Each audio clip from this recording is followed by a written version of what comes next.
Dinosaurs are the one thing that's universally loved by all kids everywhere. So why is it so difficult to make a decent cartoon out of them? Seriously, how do you screw this up? So far I've reviewed shows about dinosaurs from space, dinosaurs that know kung fu, and dinosaurs with armor and lasers, and they all sucked. So today we've got dinosaurs and cars. Why the hell not? So in 1986, there was a moderately successful comic called Xenozoic Tales, written by Mark Schultz. The rights to the comic were later handed to Die Hard co-writer Steve E. D'Souza, who rebranded it as Cadillacs and Dinosaurs. And they actually got permission from General Motors to use the likeness of the Cadillac car, making this one of the weirdest brand deals in history. So before the show came out, Cadillacs and Dinosaurs actually started out as a beat-em-up developed by Capcom for the arcades. You know, with a name like Cadillacs and Dinosaurs, a beat-em-up is not exactly what I expected. There was another game though for the Sega CD. This one is a driving rail shooter, which seems more appropriate, but it looks very monotonous. But I guess it was popular enough to spawn a lot of other merchandise, like toys, another comic series, and a TV show that aired in September of 1993, produced by Nelvana. So have we finally found a good dinosaur show? Let's take a look. In the distant future, mankind is trying to rebuild society after the apocalypse. Yeah, you know, the non-specific apocalypse that every story like this is based on. But life is tough because there are wandering gangs, technology is scarce, the only major city to survive is New York, but it's flooded and run by a misguided council of governors, and worst of all, the dinosaurs have come back from extinction! Somehow? Also, there are like magical lizard people that show up a couple of times that aren't properly explained. So essentially this show is what happens when you try to combine The Land of the Lost and Mad Max. I'm okay with it so far. Our main character and Cadillac enthusiast is Jack Tenrick, a survivalist who is also a mechanic and a gigantic hippie apparently. He spends a lot of time preaching about the balance of nature or something. We listened to you and your nonsense about the machinatio vitae. The machinery of life is a balance. We have to maintain it. Alongside Jack is Hannah Dundee. Her ancestors must have come from Australia. She's a scientist from a place called Wassoon, which we never see. She's seen the most with Jack, and while they do work well together, you often hear them bickering like they're married. You just had to stop, didn't you? Give me a break, I was hungry. You weren't the only one. Can't this thing go any faster? Only if you get out and push. Are you crazy? What made you take a chance like that? I told you to trust me. I trust you all right to nearly get us killed. If you hadn't insisted on taking a shortcut... Yeah, well, if you hadn't hit the horn when you tried to grab the wheel... All right, you can drive. It's about time. So help me, if you put one scratch on this car... Oh, relax. That's a terrible thing to say. Crank it down a couple of decibels, will you? Okay, fine. That's better. Just do it already, jeez! There's also Mustafa Cairo. God, I love that name. He's Jack's bro, who he does 80s action movie style handshakes with. Dylan! You son of a bitch. Kurgo, who runs the ferry into the city, and Hermes, their domesticated Allosaurus. Oh, no, you don't. Not this time. You know very well what you did in here yesterday. Now you march right back outside, and you don't come back inside until you understand the difference between inside and outside. Best pet ever! Let's just hope they don't try to put lasers on him. In the wasteland, there are the poachers, led by Hammer Terhune.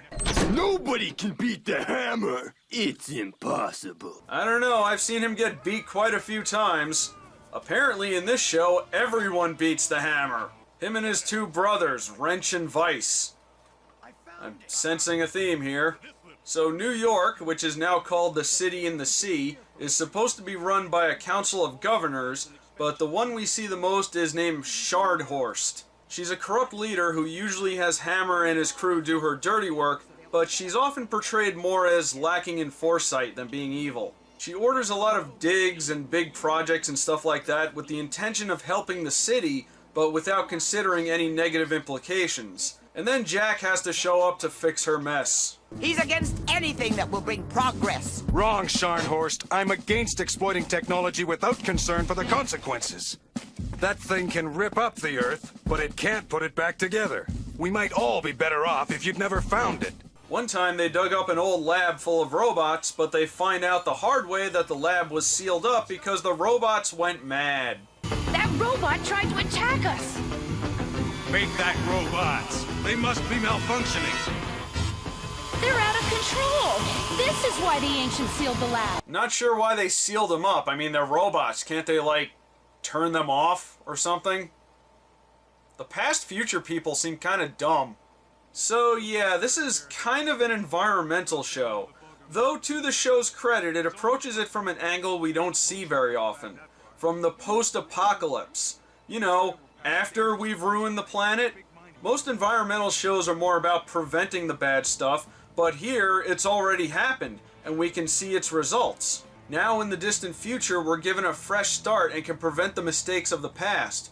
And here, it's actually done very well. Though it does make me wonder exactly what happened here. Yeah, like I said before, there's little explanation. Some clues are dropped here and there that imply there might have been a big war or something, but nothing really concrete. I want to assume the comics go into more detail, but somehow I doubt it. I only have one issue and it doesn't say anything. It's pretty much just an alternate version of the first episode of the show. Oh, but check out that sweet poster you can order. Too bad I missed the boat on that one. I'm just gonna assume there was some kind of war, because in one episode they actually find a decommissioned space laser that Scharnhorst wanted to get a hold of. And they keep digging up toxic materials sealed up in containers which they recklessly open. For the last time, I'm begging you, don't open that door. You can't just go blindly. Wahoo! Hey, check it out! I found this canister full of a mysterious green substance in the backyard. Let's open it up and take a look. Oh! Oh! Oh! That is... Oh, it's got a very pungent odor to it. It's got like a prickly, pulsating texture. Kind of warm. It's stinging my skin, actually. Oh.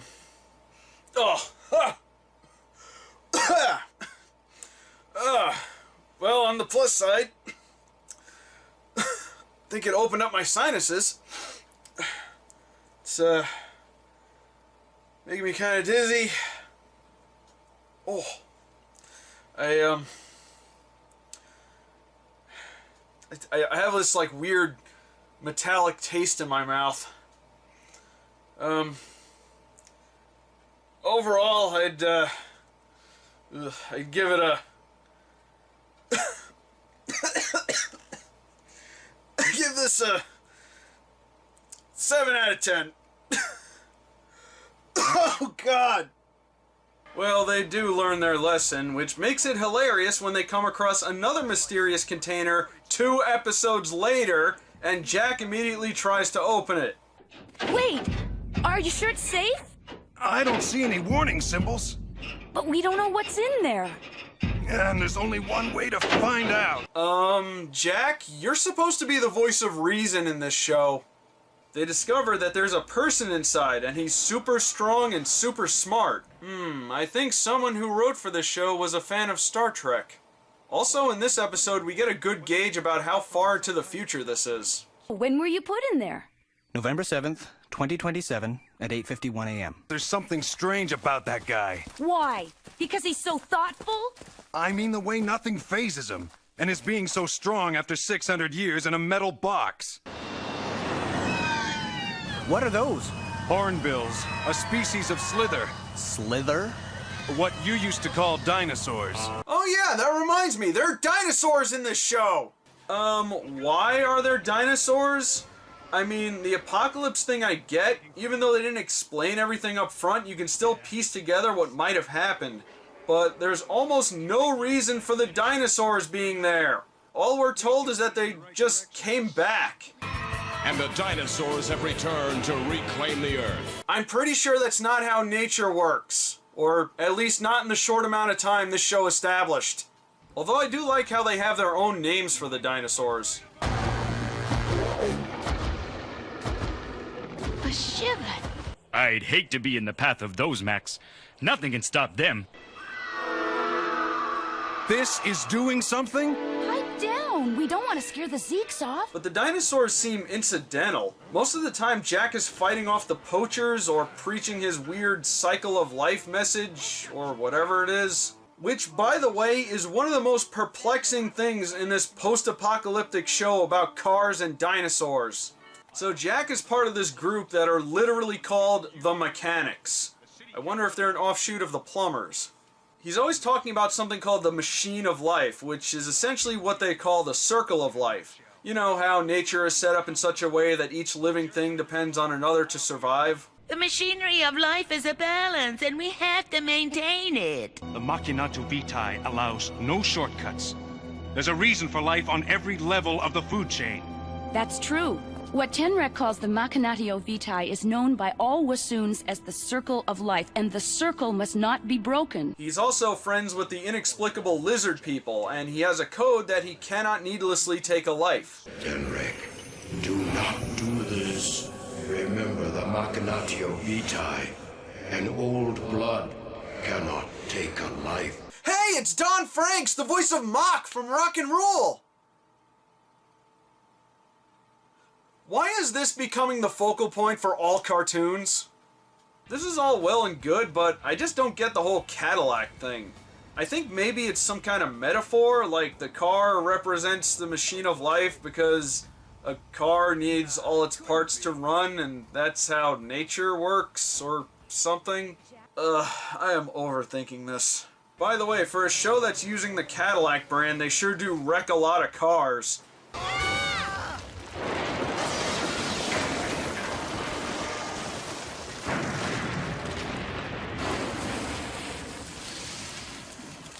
I wonder if General Motors regrets the brand deal. Probably the funniest part about this show is seeing some of the weapons. Hannah uses this crossbow which shoots darts that make me wonder if it was made by Nerf. But here's the best one.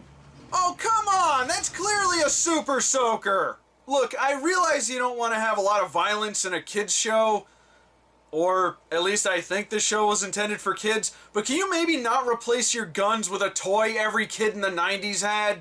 What's next? Are they going to use water balloons instead of hand grenades? You know, as weird and confusing as this show is, it's also kind of fun. This show is like an action movie from the 70s or 80s. If you don't overanalyze it, it can be kind of enjoyable. It's got a lot of action, it's not too preachy, and it does deliver what it promises. But its greatest strength is also its biggest fault, because there does seem to be an interesting story here, but it needed more exposition. Sadly, the show only lasted 13 episodes. There was no DVD release and only 4 episodes were released across 2 VHS tapes. But thankfully, you can watch the entire series online through one of Nelvana's YouTube channels, though they seem to have some of their episodes mislabeled. Remember when I said Dino Riders tried to be more than what it was?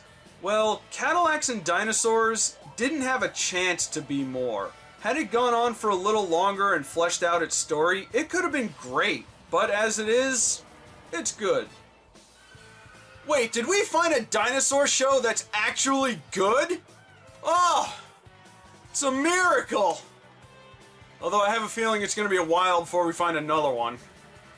Oh well. Anyway, October is upon us, which means Halloween. So I think I should review something scary. And I can't think of anything scarier than a bad Hanna-Barbera cartoon!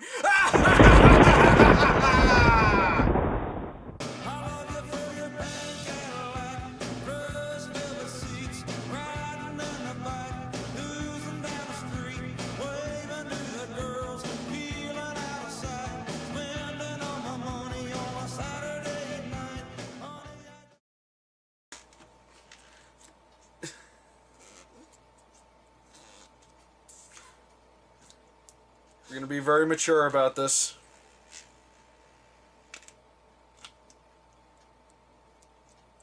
There. Safely contained in this cheap plastic jar. Moving on.